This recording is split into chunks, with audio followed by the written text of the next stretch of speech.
को प्रधानमंत्री आवास मिला, आप प्रधानमंत्री को क्या दोगे?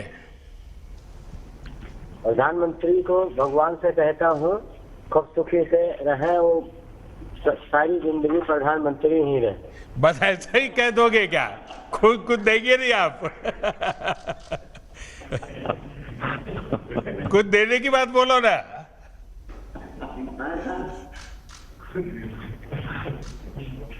अच्छा, मैं मांगता हूं, देंगे आप?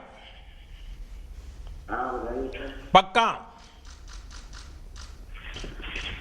पक्का देंगे? अच्छा देखिए, पहला तो आप मुझे प्रॉमिस कीजिए कि आप बच्चों को जितना पढ़ना है जरूर पढ़ाएंगे। कभी भी आपको थोड़ी तकलीफ पड़े तो भी बच्चों को पढ़ाएंगे, करेंगे? पढ़ाएंगे साहब, पढ़ाते हैं। पक्का? पक्का साहब। और हर साल मुझे चिट्ठी लिख के बताओगे कि भाई बच्चे अब यहाँ इस क्लास में आए, इतना मार्क लाए हैं, ऐसा बताओगे? बताएंगे साहब। तो ये वादा पूरा करना है आपको। पूरा करेंगे सर। देखिए, हमने आपको ये आवास दिया, सरकार की योजना से आपको लाभ मिला, तो देश की भलाई के लिए आपको भी अपने बच्चों को पढ़ाना चाहिए। पढ़ाएंगे साहब, पढ़ रहे हैं। चलिए, मेरी आपको बहुत शुभकामना है और आपकी माता जी के यहाँ से दर्शन हो रहे हैं, मैं उनको प्रणाम करता हूँ। माँ के आशीर्वाद मिले ताकि हम सब अच्छा काम करें। चलिए, बहुत बहुत धन्यवाद भैया।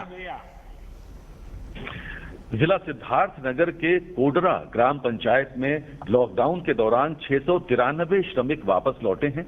इन्हीं में से एक श्री कुर्बान अली जी अब प्रधानमंत्री जी के साथ वार्तालाप करेंगे। कुर्बान अली जी, नमस्ते। सर, प्रधानमंत्री जी और मुख्यमंत्री जी को मेरा नमस्कार। नमस्कार। ये पीछे जगदम्बी प्रसाद बड़ा गुस्सा करते होंगे, उनको नाराजगी होती है कि देखो ये हमारे यहाँ का कुर्बान अली तो बात कर रहा है लेकिन मुझे बात करने का मौका नहीं मिल रहा है। कहिए कुर्बान अली, क्या करते हैं आप कल?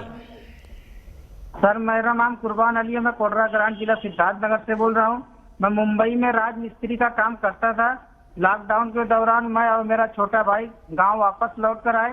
प्रधानमंत्री जी को मैं आभार व्यक्त करना चाहता हूँ कि गांव वापस आने के बाद मुझे और मेरे भाई को और मेरे गांव में जितने लोग आए हैं सबको राशन किट भी दिया गया और 1000 रुपया भी दिलाया गया, जिससे हमें बहुत खुशी हुई। और राज्य सरकार को हमारे हुनर के मुताबिक हमारे ही गांव में हमें काम भी दिलाया गया, जिससे मैं राज्य सरकार और प्रधानमंत्री जी को आभार व्यक्त करना चाहता हूँ। तो कुर्बान अली जी, इस बार तो ये कोरोना के कारण आप मुंबई छोड़ करके घर आ गए, तो रमजान का महीना भी तो घर में सबके साथ मनाया होगा? नहीं सर, 15 मई में हम लोग मुंबई में थे। अच्छा अच्छा। लॉकडाउन में मुंबई से 12 मई को मैं अपने गांव वापस प्राइवेट बस से गांव वापस आ गया। अच्छा, तो अभी गांव में क्या करते हैं? आप वापस आए हैं तो? सर, गांव वापस आने से पहले मेरा मेडिकल जांच हुआ, 21 दिन होम क्वारंटीन में भी रखा गया। मैं और मेरा छोटा भाई गांव पे प्राइवेट में काम करते थे और यहाँ पे प्रधान जी हमारे सामुदायिक शौचालय बनवा रहे हैं, जिसमें हमें हमारे भाई को राजमिस्त्री का काम भी दिलाया गया। और आगे बोले प्रधान जी की राज्य सरकार द्वारा जैसे और काम भी मिलेगा, जैसे प्राइमरी की मरम्मत और गांव में घर घर शौचालय भी बनाए जाएंगे। हमें वहाँ भी राजमिस्त्री का काम भी दिलाया गया। राजमिस्त्री की हमारी ट्रेनिंग भी शुरू हो गई है, जिनका सर्टिफिकेट हमें दिलाया गया है। अच्छा अच्छा, यानी अब आप एक बड़े सर्टिफाइड राजमिस्त्री बनकर के काम के लिए जाएंगे आगे? जी सर। तो आप जब वहां थे और बीमारी की खबरें आई तो माँ बाप और सब रिश्तेदार सब बड़े चिंता में पड़ गए होंगे? सर, लॉकडाउन के समय हम भी घबरा गए थे, लेकिन आपने ट्रेन भी चलाई और घर वाले थोड़ा खुशी भी हो गए कि ये रमजान का दिन भी था और ईद भी करीब थी, इसलिए घर वाले बोले 12 मई को प्राइवेट गाड़ी से हम लोग घर चले आए, अपने परिवार के साथ ईद भी यहाँ पे मनाई। चलिए, तो सब माँ बाप भाई बहन सब खुश हो गए आप आ गए तो? सब यहाँ पे सभी खुशी है। लेकिन अभी तबीयत संभालते हो कि नहीं संभालते हो? बड़े बहादुर बन करके ऐसे ही घूम रहे हो? नहीं सर, यहाँ पे आके बहुत खुश हूँ। यहाँ पे रोजगार भी हमको दिलाया गया, यहाँ पे भी हम काम भी कर रहे हैं। हाँ।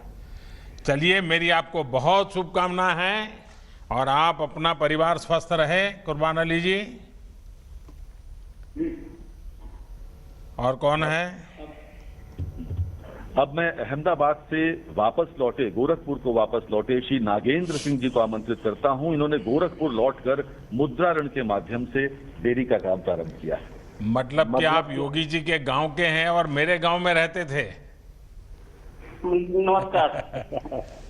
नागेंद्र जी कहाँ रहते थे अहमदाबाद में? राजू नगर सर। हैं? राजू नगर। राजू नगर। अच्छा, जी सर। कितने साल रहे वहाँ? मेरे चाचा जी रहते हैं वहीं पर सर। अच्छा अच्छा, चाचा जी के पास रहते थे। जी सर। क्या काम करते थे वहाँ? स्टील बर्तन का काम सर। अच्छा, तो ये सीखा कहाँ आपने स्टील बर्तन का? इतना बड़ा वो तो काम बड़ा महत्वपूर्ण होता है। सर वहीं चाचा के लड़के कराते थे, वहीं सिखाते थे। अच्छा अच्छा अच्छा। तो आप वापस कैसे आ गए? सर लॉकडाउन चल गया तो क्या करें वहाँ पर। अरे अहमदाबाद तो बहुत बढ़िया है। कंपनी बंद हो गई थी सर। अच्छा, यहाँ माँ भी चिंता करती होंगी, रिश्तेदार चिंता करते होंगे कि भाई बीमारी में तुम कहीं मत रहो, घर चले आओ, ऐसा हुआ होगा। इसलिए चले आए सर। हाँ। तो बीमारी का इतना डर कैसे लग गया? वैसे ही बीमारी है सर ये। तो अभी डर है कि अभी डर निकल गया? अभी पूरा डर है। अच्छा, तो अहमदाबाद से निकले कैसे आप? ट्रेन से सर। अच्छा, ये जो श्रमिक ट्रेन था उससे आ गए? जी सर। अच्छा, तो अब क्या मन करता है यहाँ? यहाँ सर हम ईपी बड़ौदा ईपी बैंक से हमने लोन लिया था।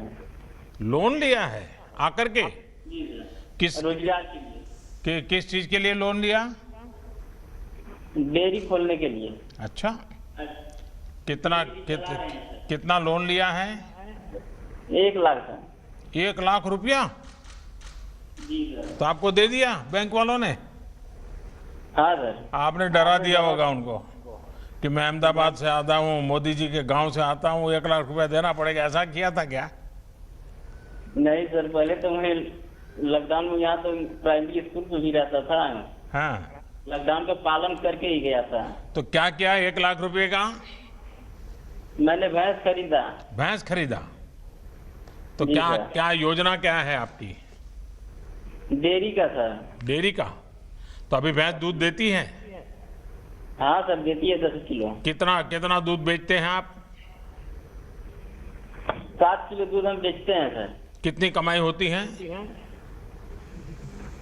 365 रुपया। अच्छा, यानी हर दिन का 365 रुपया? जी सर। अच्छा, और वहाँ अहमदाबाद में कितना कमाते थे? वहाँ तो सर वही बढ़ जाता था 8,000 7,000। तो आप गांव में आए, भैंस लाए और ज्यादा कमाने लग गए, तो आपको तो कोरोना फायदे में गया जी सर। है। आपने आपत्ति को अवसर में पलट दिया। बस हमें आपसे ही सीखना है, सब सरकारों को यही सीखना है कि देखिए हमारे नगेंद्र जी ने आपत्ति को कैसे अवसर में पलटा, हम भी आपत्ति में से अवसर कैसे ढूंढे। तो अभी क्या करोगे? ये एक ही भैंस से चलाओगे? डेयरी करना है तो भैंस तो ज्यादा चाहिए। हमको सर इससे मिलेगा तो और उन्नति, हम और 3 से 4 बढ़ा सकते हैं डेयरी। अच्छा, तो अभी बैंक को पैसा वापस देने होता है, वो रेगुलर देते हो?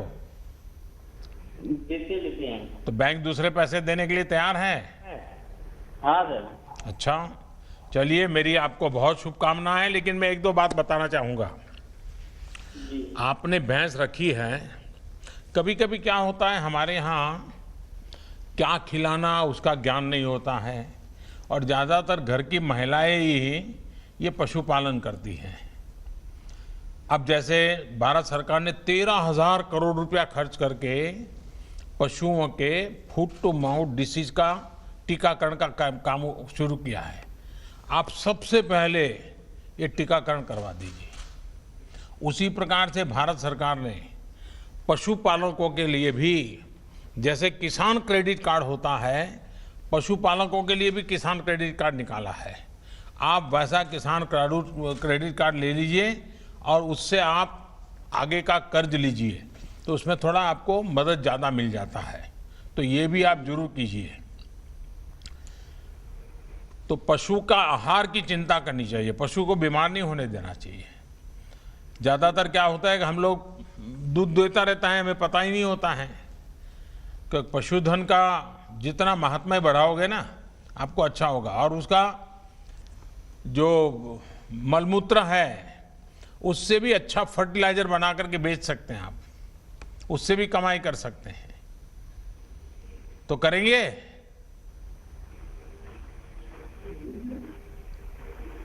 हाँ सर। सब कुछ सुनाई दिया कि नहीं सुनाई दिया? दिया है सर। अच्छा, वो करेंगे। चलिए, मेरी आपको बहुत शुभकामनाएं हैं, लेकिन तबीयत संभालना भैया इस हालात में। आइए, और कौन है?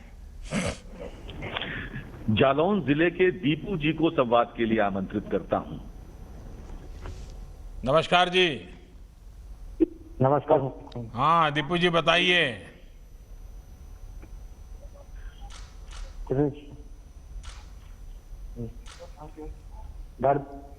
डकोर जालौन से।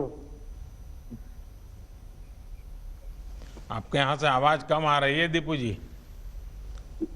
डकोर जालौन से बोल रहा हूँ दीपू। हाँ, जालान से बोल रहे हैं। क्या कर रहे हैं दीपू जी? कहीं हैदराबाद में काम करते थे। हैदराबाद में? तो आपको तो दीपू गारू बोलना पड़ेगा। हैदराबाद में काम करते थे। तो आपको दीपू गारू बोलना पड़ेगा मुझे।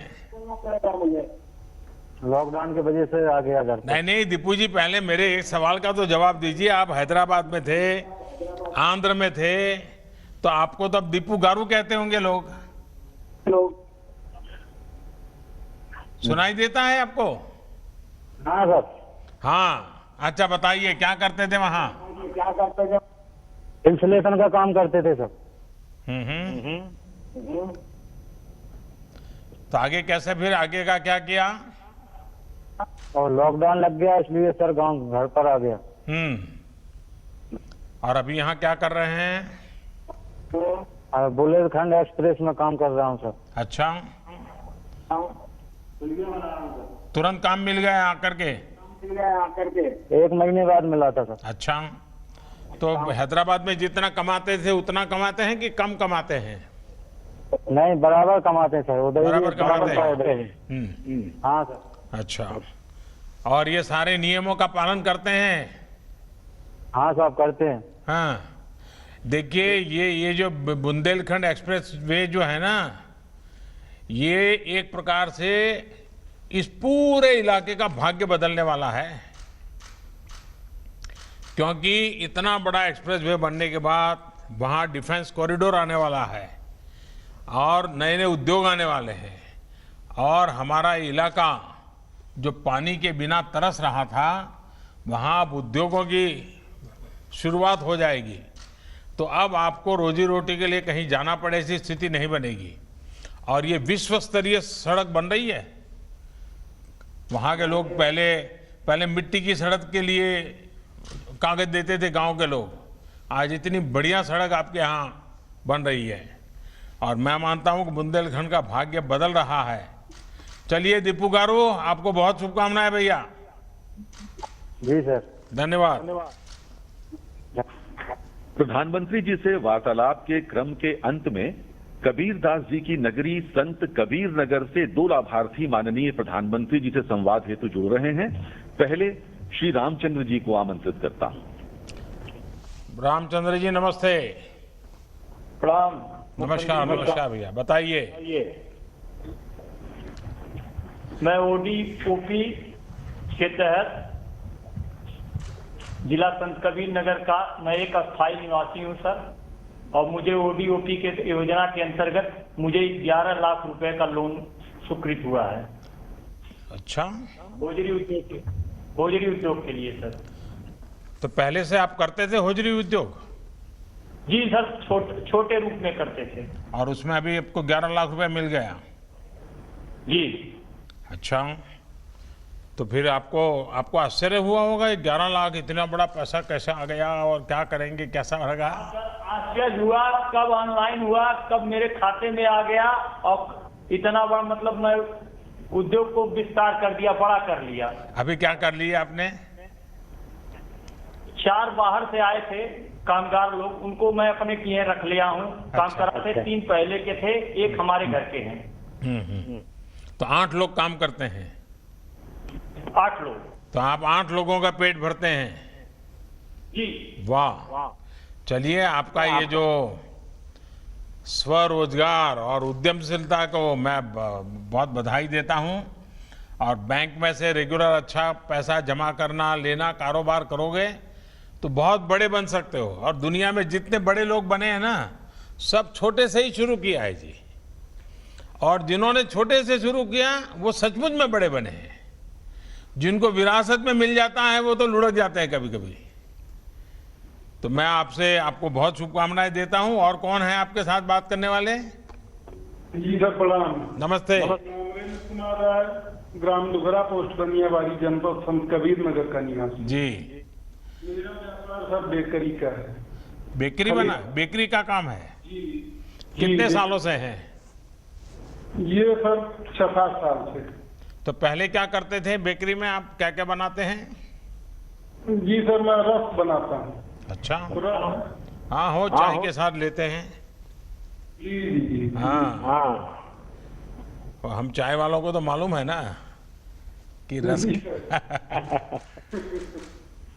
तो फिर क्या कर रहे हैं अभी?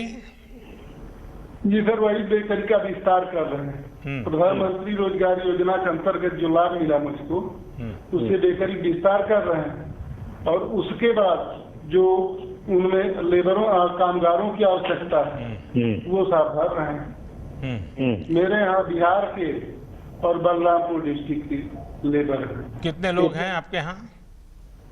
मेरे यहाँ सर पहले 10-12 बढ़ रहे हैं। 24 लोगों को काम दे दिया आपने? जी जी सर। और ये जो श्रमिक वापिस आए उनमें से 12 को दिया?